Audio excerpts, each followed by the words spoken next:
Gue ada satu cerita. Beberapa bulan yang lalu gue dapet chat dari temen yang isinya kurang lebih gini. Za, gue mau mati. Wah, gue kaget dapet chat kayak gini dan gue langsung telepon ke temen gue itu.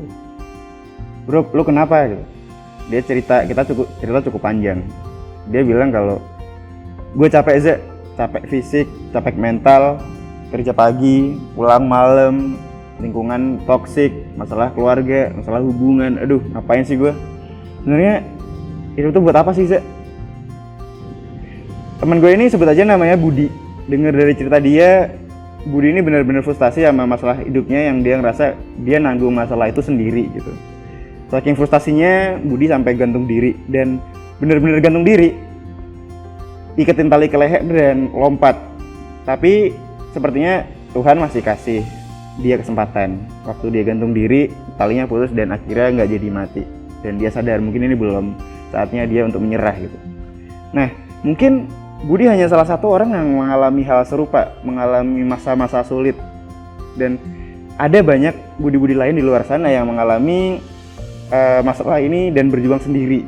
Apalagi di kondisi pandemi saat ini, kayaknya jadi kondisi yang sangat rentan buat orang yang mengalami masa sulit.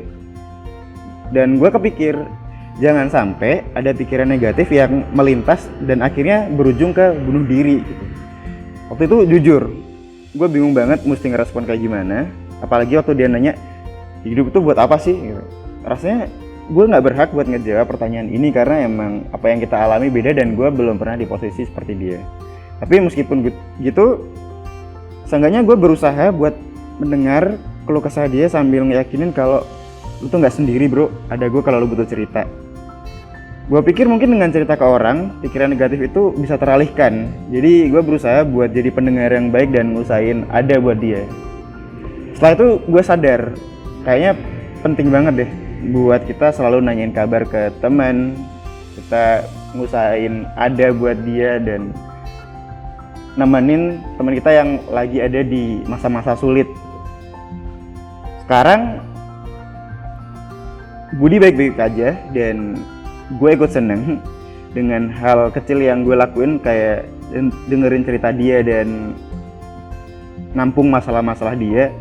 Gue jadi ngerasa gue pernah terlibat dalam hidup orang yang mana orang itu masih hidup sampai sekarang.